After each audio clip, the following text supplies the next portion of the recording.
Today I wanted to talk about my visit to the Butler Cafe in Shibuya.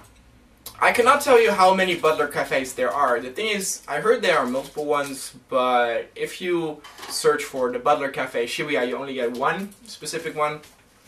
I will give you some, I'll put some links to some videos about the Butler Cafe in the description because you couldn't really take pictures there, but I will come to that in a minute because, you know, for YouTube, try to bend the rules a little bit, try to sneak some pictures in there, but let's start with the beginning.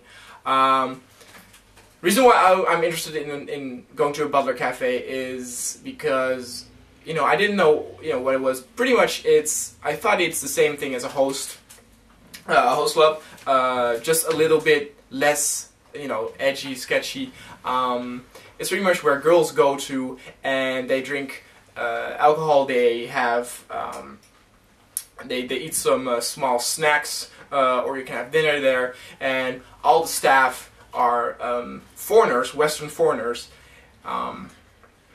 dressed in butler outfits, speaking English. They all must speak English, even if the customers cannot understand English. The reason why is because, you know, the perfect butler, you know, speaks English. You know, it's called something like James or whatever, and of course there is a main butler that is Japanese that can speak both English and Japanese. So if the customers really don't know and have a question, they can ask the main butler, so the one who speaks Japanese.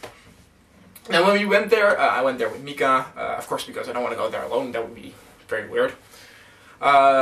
We entered there and she felt kind of uncomfortable, but you know, she knew I wanted to go there, so you know, we went there, and I you know, I already thought, you know, this is also kind of fun for her. You know, she gets treated like a princess and whatever. I saw some videos already, so I knew kind of how it was going to be.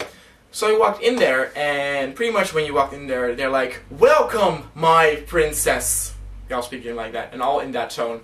If you look at the videos that I post in the link, or in the description, you will actually see that I'm not over-exaggerating on how they speak. But we enter there, and they say, "Welcome, my princess, and welcome, my prince." And I'm like, oh god, I'm getting involved in this as well. I just want to, you know, prospect. I just want to see how it is, you know, maybe I can work there. Because it's not actually categorized as a sex, you know, a work in the sex industry. So, foreign students can work there, even though they sell alcohol, which, if you're a student, you cannot work in a place that sells alcohol, but, you know, it's a little, I don't know how it all works. You know, Japan has so many rules, but, you know, so many rules are small rules that can be broken, kind of. But anyway, so I pretty much wanted to see only that, to see, you know, if it has the same kind of vibe as a host club, and, you know, to see if it would be fun to work there. Now, the Butler Cafe is very expensive. You pay an entrance fee. They try to get you into a more beautiful place, which we did. We were like, you know, we were here. It's only 500 yen to sit in like a private booth. So we were thinking about that. And you need to order at least one drink and at least one, you know, piece of food while you're there. And there's also a time charge. You have like 1.5 hours or something.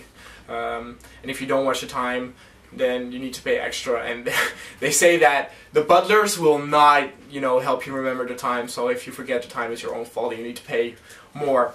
Now, there's also a strict rule that you cannot make pictures of the butlers.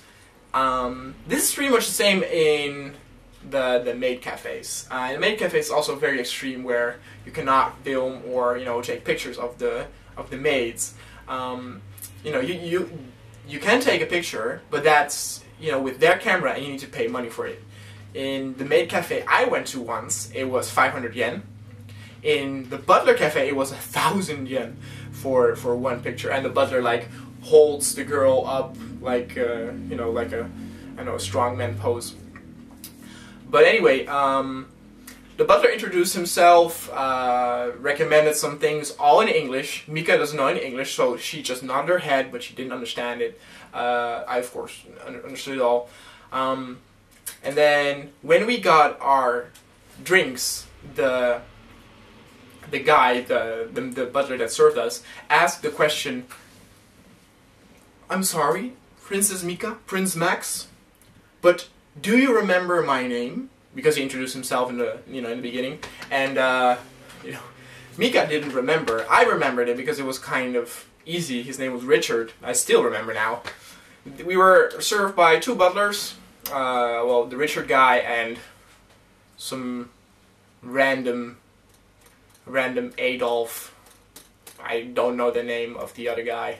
I think he was Greek or from Greece or something. But anyway, so I said before that you couldn't take pictures of the butlers, but you could take picture of the food and of yourself as long as there were no butlers in the back. Now, of course, me being stubborn as hell, I wanted to get some pictures out there. So what do? You take the camera, take pictures, and then you scratch your nose. You have the camera in your hand and you take a picture. The picture gets blurry, it's not really a good picture, but still you have some butlers, in the picture. But now the scary thing comes. At the table behind us, one of the butlers, the Greek one, was talking to some customers. He was kneeling down. They are always kneeling down.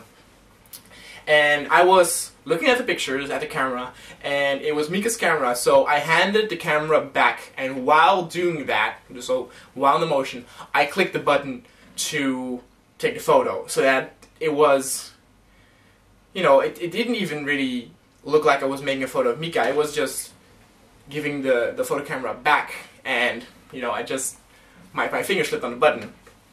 So you have a picture of Mika reaching for the camera, and the butler on her side.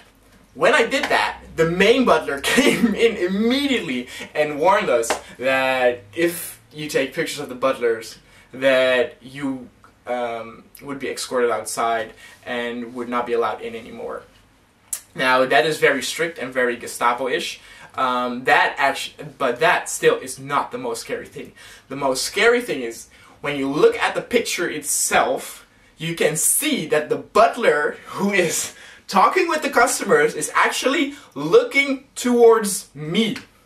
So during only this motion, both that butler and the main butler's eyes are focused on me. That's some scary shit.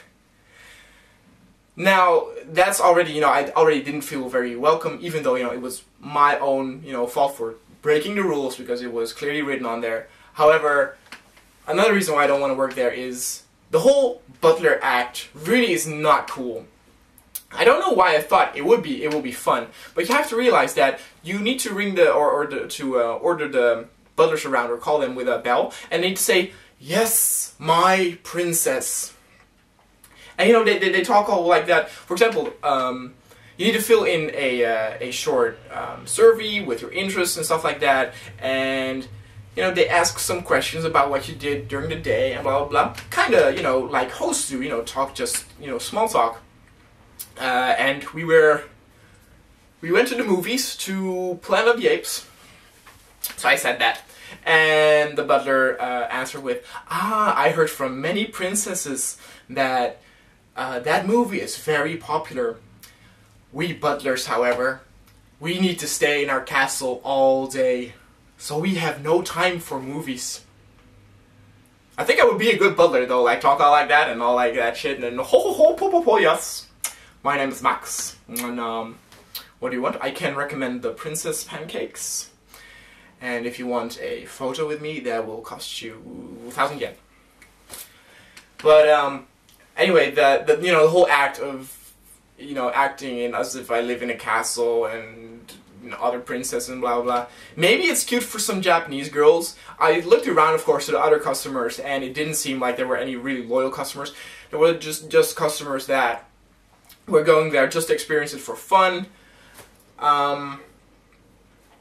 They really were not all that comfortable as well. They didn't remember their names either, and they still pushed, getting a picture with a butler. They asked Mika, I think, 2 or 3 times. She didn't want to. That's not necessarily their fault. I mean, I'm pretty sure that they're being told by the boss, by the company, that you need to keep pushing that question.